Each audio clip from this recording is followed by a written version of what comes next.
Tell us about Mama Lucas. Mama Lucas. I think of her as, I won't say typical because I don't think the word typical is so often misused because but I think of her as a woman without a husband, with a son to raise, and with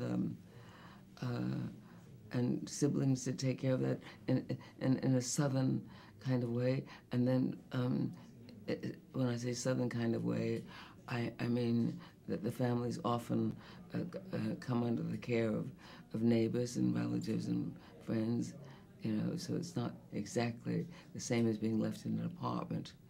And I think she was a struggling mother who did the best she could, and a loving, trusting mother.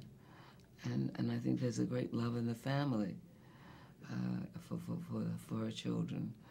And I think perhaps Frank may have been, she appreciated his brilliance because I'm sure she must have known that he had some superior qualities as a human being. You know, you can sense that in children.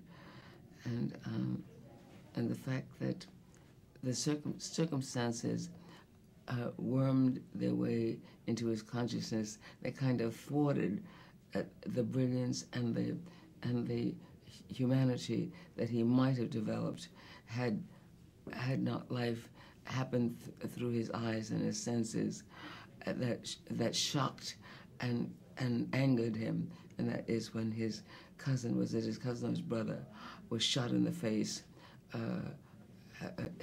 at close range, deliberately, by, I forget what the reason was exactly now. Do you remember? I heard about that, he witnessed. Yes, at first it wasn't in the script, but then I was so glad that it was. And I appreciate Ridley and Denzel.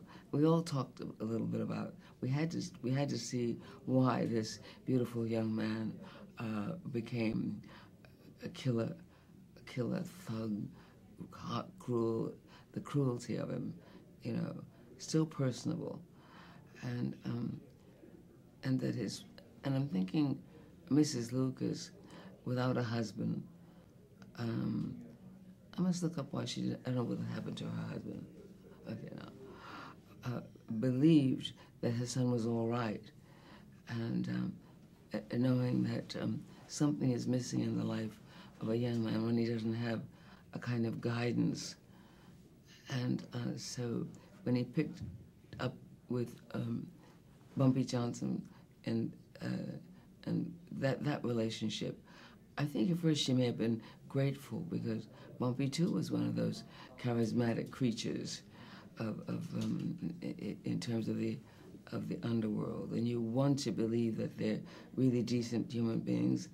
And I understand Bumpy was in his, and I from my life in Harlem and knowing about him, you know, out of the corner of my eye, and as a kid, he was a figure to be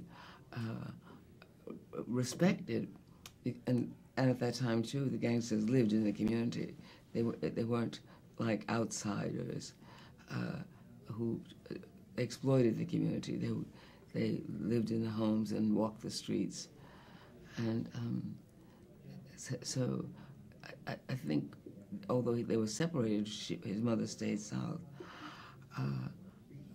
But I can see where she would feel a certain comfort in the fact that this man would like her son, hearing of all the good things that he used to do for people in the neighborhood and how they respected him.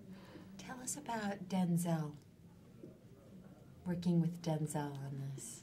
Well, it was it was a good relationship because, first of all, I wasn't able to see him that much. He was awfully busy, so the times we got to talk about the characters and what we felt should happen were fruitful. It was only a couple of times. One I think resulted in that explication of what happened to him when he was a kid, what traumatic experience.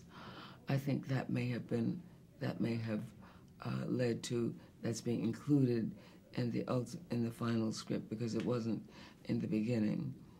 And also, we talked about something.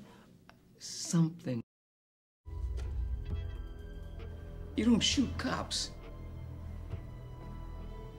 Even I know that. Everyone knows it. All right, Mom. The only one who doesn't seem to know is you. All right, Mom. I ain't gonna shoot no. I promise you, I ain't gonna shoot no. I never asked you where Mom, all this came from, because I didn't want to hear you lie. Because I don't want you to worry about it. Now, come on, I got to go. Don't lie to me.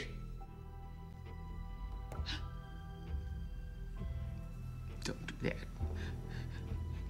Come on. Do you want to make things so bad for your family that they'll leave you? No. Because they will. I understand. She will leave you. All right. I will leave you.